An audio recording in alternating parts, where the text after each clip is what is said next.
estudiantil. Como era víspera de la 19 Olimpiada México 68, sus papás decidieron mudarse a una gran casa de 3 pisos y la habilitaron como casa de huéspedes. Así obtendrían más ingresos que los que Raúl percibía como guía de turistas. Era una hermosa casa con jardín, cochera, antecomedor, comedor, una gran sala y numerosas habitaciones. Hasta México llegaron los éxitos y la música desenfrenada para aquella época, de los Beatles y los Rolling Stones. A Mikey le encantaban, y cuando iba a las fiestas le gustaba bailar su música, pues era su forma de conocer a las chicas lindas de la secundaria. Como buen fan de los Beatles, se empezó a dejar crecer el cabello para parecerse a ellos. Le encantaba sentirse como Ringo Starr, aunque también le gustaba ser como Paul McCartney. Ahora sus sueños eran diferentes, pues se veía como parte de una de esas bandas, pudiendo cantar y tocar diversos instrumentos, principalmente la guitarra, y aunque en realidad no sabía de música, pudo acompañar a sus primos Will y Heg a las tocadas y fiestas juveniles, pues ellos se compraron su batería, guitarra y formaron su propio grupo, Génesis. En una ocasión Mikey tuvo una experiencia extraordinaria y decía: "Sí, soy un bajista, el público se me entrega y canta enloquecido al ritmo de mis canciones. Qué emoción sentir mi cuerpo entero vibrar ante los estridentes acordes de mi guitarra, y al terminar de cantar y tocar, ver que la ovación no se hizo esperar. El público quería verme y sentirme cerca.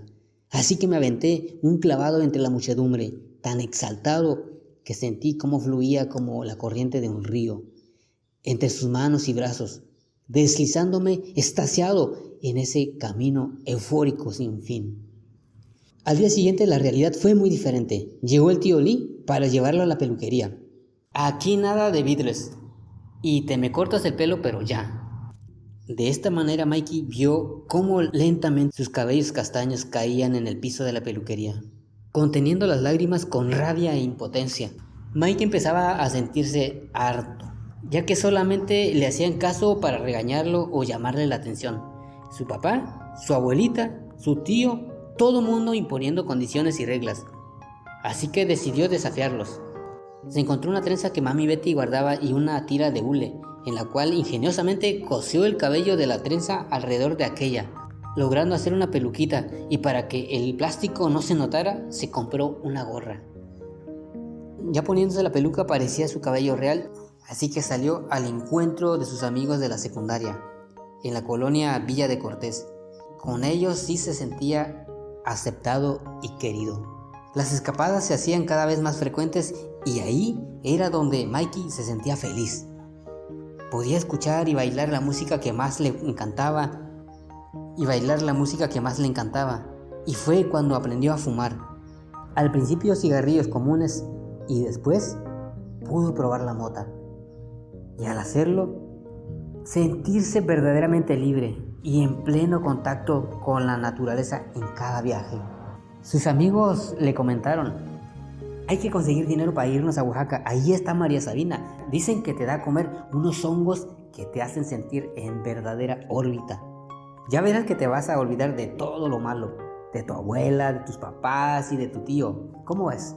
"Sí, voy a ver cómo consigo dinero para ir", contestó emocionado Miguel.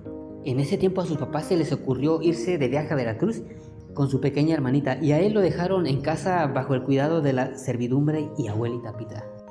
Mami Betty lo abrazó, le dio un beso en la mejilla y le dijo: "Te portas bien, Mikey, no hagas enojar a tu abuelita. Ya nos veremos pronto a nuestro regreso y te traeré algún regalito de Veracruz". Miguel asintió con la cabeza y volteó a ver al garage. Esa vez no se llevarían el coche. Le manifestó Betty: "Nos vamos a ir en camión". "Sí, mami, no te preocupes, me portaré bien". Apenas se fueron ellos de viaje y él llamó a sus amigos. ¿Qué creen? Mi papá se fue de vacaciones y dejó el coche. Así que nos podremos ir en carro a Oaxaca y regresar antes de que ellos vuelvan. Sale, pasamos por ti ya con las mochilas, con lo que necesitamos y nos vamos. Qué suave, Miguel, eres un cuate a todo mecate. Así que fueron por Miguel. Él ya tenía las llaves del coche y un dinero que había tomado de los ahorros de abuelita Pita. Sacó el auto de la cochera ante la mirada atónita de Mari y Fina. quienes eran las muchachas encargadas del aseo. Antes de irse, él les afirmó: regresaré antes de que papá vuelva de vacaciones y ni cuenta se dará. Cuán equivocado estaba Mikey, pues ni sabía manejar. Les preguntó a sus amigos quién manejaría. Todos eran chicos puberes de secundaria, así que nadie sabía cómo conducir un vehículo. Al intentar dar la vuelta para regresar, Mikey perdió el control del vehículo y se fueron a subir directo sobre el camellón. Fue un golpe seco y fuerte. Gracias a Dios a nadie le pasó nada de gravedad, pese que entonces no era muy usual utilizar el cinturón de seguridad. Todos asustados y temblorosos trataron de bajar del auto de donde se encontraban, pero no se podía. Además, el auto ya no caminaba, ni para adelante ni para atrás. Por fortuna tampoco atropellaron a nadie. Miguel, temeroso, le preguntó a sus amigos: ¿ahora qué hacemos? ¿Ahora qué hacemos? Uno de ellos le contestó: le avisaré a mi hermano mayor para que nos ayude a llevarlo al taller. De esta manera terminó esa primera pequeña gran aventura de Miguel y sus amigos. El carro se había dañado de la suspensión y por eso ya no podía circular. Gracias al hermano de su amigo, una grúa pudo llevarse el carro a compostura. Ahí lo dejaron, diciendo que pronto el dueño iría por él para pagarle la reparación. El miedo se apoderó de Mikey. ¿Qué voy a hacer ahora que Raúl regrese? ¿Me va a matar? ¿Es tan enojón? ¿Qué voy a hacer? Me voy a casa de abuelita Pita. Ahí sé que me salvaré. Así de nuevo Mikey fue a dar a casa de abuelita Pita. En medio de la angustia, miedo y zozobra, ella era el único consuelo y quien podría ayudarlo en contra de la ira de Raúl. El viernes por la tarde, regresaron felices de sus vacaciones Betty y Raúl y la pequeña Rosy. Al abrir la puerta se sentía un ambiente de tensión y desasosiego en la casa. Algo inusual, un silencio sepulcral. Y cuando Betty y la pequeña Rosy voltearon a ver los pisos superiores de la casa, pudieron ver las caras de todos los jóvenes huéspedes asomándose expectantes para ver qué sucedía. ¿Dónde está mi coche?, se escuchó el grito exacerbado de Raúl. Betty sintió que el corazón le daba un enorme vuelco y se le había caído hasta el suelo pensando: ¿qué le habrá pasado a Miguel? Parecía como si entre sueños se escuchara las voces de Mari y Fina, cuando le dijeron a Raúl que Miguel había sacado el coche y ya no lo había regresado, pues uno de los papás de sus amigos lo había llevado a un taller.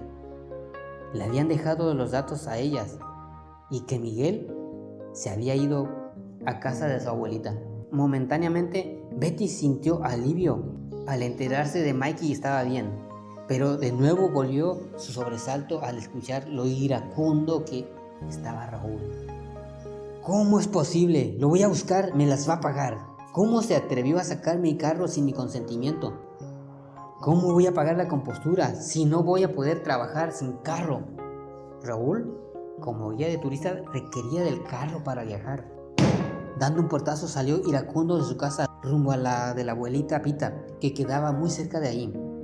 De inmediato las muchachas de la servidumbre, así como los huéspedes, bajaron y abrazaron a Betty, quien sentía que se desmayaba ante el susto y la amenaza de Raúl. No se preocupe, doña Betty, si algo malo le hace don Raúl a usted o a su hijo, nosotros le ayudamos. Vamos de testigos a la delegación, le decían. Betty ya casi ni los escuchaba.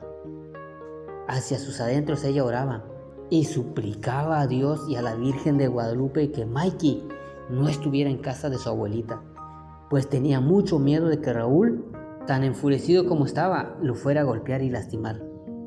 Virgen de Guadalupe, Dios mío, ayúdalo por favor, clamaba Betty desde lo más profundo de su corazón. Mientras tanto, en casa de abuelita Pita, Mikey se preguntaba muy inquieto si ya habrían vuelto sus papás y su hermanita de viaje. Entonces escuchó una voz que le hablaba y decía: Miguel, salte de la casa ya.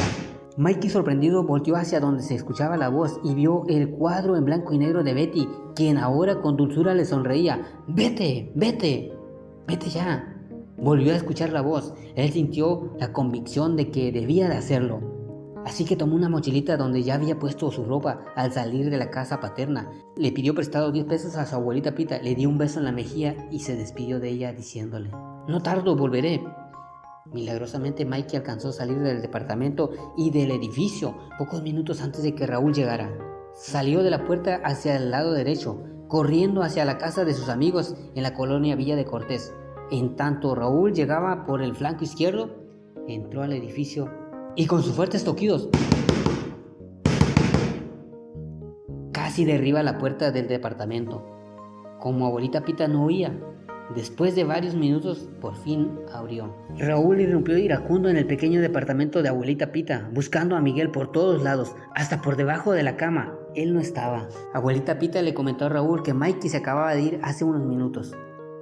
Al regresar a casa, Raúl le comentó a Betty que no había encontrado, así que por fin Betty le regresó el alma al cuerpo y en su interior agradeció a Dios y a la Virgen de Guadalupe el milagro concedido. Ya estando Raúl más calmado, Betty le dijo que ella pagaría los daños del auto con la herencia que acababa de recibir de su padre, quien recientemente había fallecido, y así se solucionaría la situación.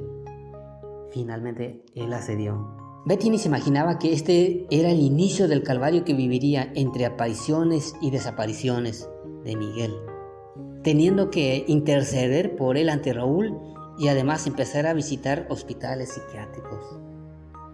Después de varios días de búsqueda e indagación, por fin uno de los papás de los amigos de Mikey llamó a casa de Betty y le informaron su paradero. Lamentablemente, habían ingerido una sobredosis de drogas y se encontraban en el hospital de neurología. Ante tan inesperada noticia, Betty irrumpió en llanto, logrando la compasión de Raúl, quien la acompañó a visitar a Mikey al hospital, el cual afortunadamente tras un leve tratamiento pudo volver a casa. Los sermones de Raúl y del tío Lick no se hicieron esperar. Ambos a su modo le llamaron la atención y le hicieron ver lo malo de su comportamiento, advirtiéndole que si continuaba así, los estragos serían mayores. Parecía que después del fuerte susto y de la llamada de atención, Mikey ya aprendería la lección y no volvería a repetir el consumo de drogas. Asimismo, como medida correctiva para que no fuera un mal ejemplo para su hermanita, lo mandaron a vivir de nuevo con la abuelita Pita. Sin embargo, ya fue poco el tiempo que vivió con ella, pues cada vez se había puesto más enfermita y falleció dejándolo solo y envuelto en una gran tristeza. Mami Betty sacó sus pertenencias del departamento que ella ocupaba y entregó las llaves. Se había ido para siempre abuelita Pita y Mikey ya no regresaría a ese lugar, volviendo a vivir en la casa paterna. Todo parecía mejorar. Raúl empezó a pagarle una preparatoria particular a Miguel para que ya no estuviera con malas amistades que lo indujeran al vicio. En su nueva escuela, Mikey acostumbraba a sentarse en las bancas de atrás, pues desde ahí podía ver todo lo que pasaba en el salón, desde la clase. Además de poder platicar mejor con sus nuevos compañeros. De repente se dio cuenta de que en las bancas de adelante se sentaba una chica hermosa de cabellos dorados como el sol. Eso era lo que más le gustaba de sentarse hasta atrás, pues así él podía observarla, tanto cuando llegaba como cuando se iba, sin que ella se percatara de que era observada. No sabía cómo acercársele, pues le daba pena. La verdad, no sabía cómo tratar a las mujeres. Así que, haciendo acopio de valor, un día se aproximó a ella y la saludó. Él tenía miedo de que lo rechazara, porque ella con su hermosa y resplandeciente sonrisa también le devolvió el saludo. Al poco tiempo Mikey supo que habría una fiesta en la preparatoria, como también se le conoce a las preparatorias en México, y él soñaba con poder invitarla. ¿Cómo decirle si querría ir con él? ¿Qué tal si le contestaba que no? De nuevo Mikey se armó de valentía y se atrevió a acercarse a ella para platicar e invitarla. Hola, me llamo Miguel. ¿Tú cómo te llamas? Me llamo Eva. Mucho gusto, contestó sonriente ella. ¿Te gustan las fiestas? Dicen que el fin de mes habrá la fiesta especial de la prepa. Sí, he escuchado que se pone muy bonita, pues viene un conjunto en vivo y toca música moderna. ¿Tú ya tienes con quién ir?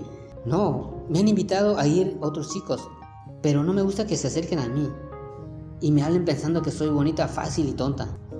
Ya ves que muchos piensan así de las mujeres. No, yo no pensaría eso. contestó de inmediato Miguel.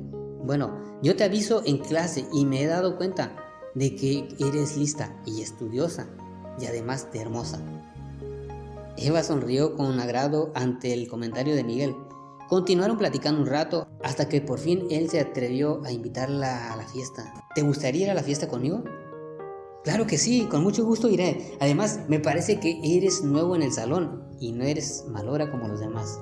En tanto se llegaba la fecha, Mikey se ofreció para esperarla a la hora de la salida y acompañarla a su casa.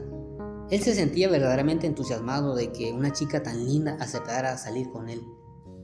Por fin llegó el día de la fiesta. Mikey se llevó su mejor ropa ante el asombro de Betty, a quien le pidió apoyo para irse a la peluquería y verse guapo, además de feliz, sin duda. El amor transforma todo. Él pasó por Eva a su casa y llegaron a la fiesta. Primero tocaron todas las canciones modernas, las cuales Mikey bailaba como podía y creía. Eva sonreía ante su divertida forma de bailar, pero también le seguía el ritmo.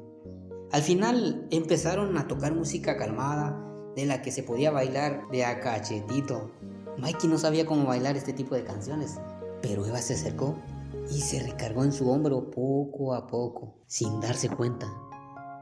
Se empezaron a deslizar por la pista, llevados por la magia de la música. Teniéndola tan cerca, Mikey se atrevió a darle un beso, el cual ella correspondió. ¡Qué increíble momento! Ambos bailaban y flotaban entre las nubes. Nadie más en ese maravilloso lugar, solo ellos dos. El besar a la chica más linda del colegio era como estar en el mismo cielo en esta vida. Cuando la llevó a su casa, al despedirse, se dieron otro tierno beso. Mikey estaba feliz, que no podía creer lo que estaba pasando. Como él no sabía bien cómo tratar a las chicas y ella era su primer amor, consideró que ya había mayor confianza. Empezó a tocarla y a acariciarla por todo el cuerpo. Eva, horrorizada, se alejó de él y le propició un tremendo bofetón. ¿Cómo te atreves a tratarme así como una cualquiera? Eres igual que todos los hombres. En aquellos tiempos, las chicas decentes no podían permitir que los hombres tocaran ciertas zonas prohibidas del cuerpo. Si lo consentían, eran consideradas como unas chicas fáciles o 4 letras. Estaba muy vigente el manual de las buenas costumbres de Carreño, y en este se estipulaba que el hombre y la mujer no podían ni siquiera quedarse viendo las zonas íntimas de su pareja, mucho menos dejarse tocar. Las costumbres de aquella época eran muy diferentes a las de la actualidad. Eva comenzó a llorar y continuó diciendo: Miguel, no me vuelvas a hablar, no quiero saber de ti, eres un degenerado y patán como todos los demás. Acto seguido, corrió hasta su casa y casi azotando la puerta, en la nariz fue que entró, dejando a Mikey en gran confusión y tristeza.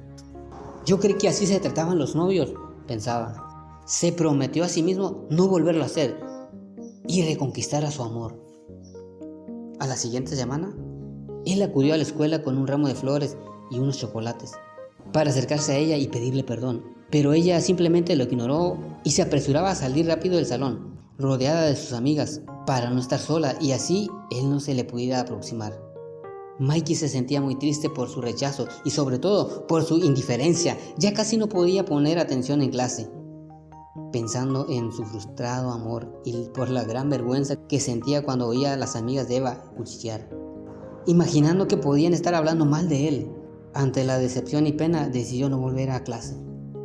Sin embargo, nunca olvidaría a Eva, quien años más tarde se convertiría en la famosa actriz de TV. Pasaban los meses y Mike no llevaba a firmar la boleta de calificaciones a casa. ¿Cómo está yendo en la prepa? ¿Y dónde están las boletas?, preguntó Raúl. Bien, pero aquí no dan calificaciones, sino hasta fin de año, contestó Miguel. A Raúl le parecía extraña esa situación, aunque como era preparatoria pensó que podría ser diferente a la primaria y secundaria. Pero ya al pasar el semestre y no ver a Mikey estudiando para clases, Raúl decidió ir a la preparatoria por sí mismo para revisar las boletas y conocer el aprovechamiento de Miguel. ¿Cuál sería su sorpresa? Mikey llevaba 3 meses de no acudir a clases y ya estaban a punto de darlo de baja. Bastante disgustado y apesumbrado, Raúl aceptó que lo dieran de baja y regresó a casa para comentar la noticia a Betty. Como sabemos, Raúl tenía un carácter fuerte, así que le dijo a ella que él ya no pagaría nada más y que entonces Miguel tendría que trabajar. Aunque todavía era menor de edad, Betty no tuvo más remedio que asentir y asumir la decisión de Raúl. Al llegar a casa muy tranquilo y despreocupado, Mikey ni se imaginaba que ya había sido descubierto. Fue llamado por Raúl y Betty para regañarlo y hacerle saber la decisión de no seguir pagando sus estudios. Además, ante el gran enojo de Raúl, otra verdad saldría a flote, la cual él intuía, por lo que le había dicho a abuelita Pita y la forma en que lo trataba Raúl. En efecto, Raúl no era su padre, lo cual significó otro duro golpe en la vida de Miguel. ¿Quién sería su padre biológico? Fue un misterio que nunca se le pudo revelar. Sin embargo, ahora sabía por qué Raúl lo trataba tan mal.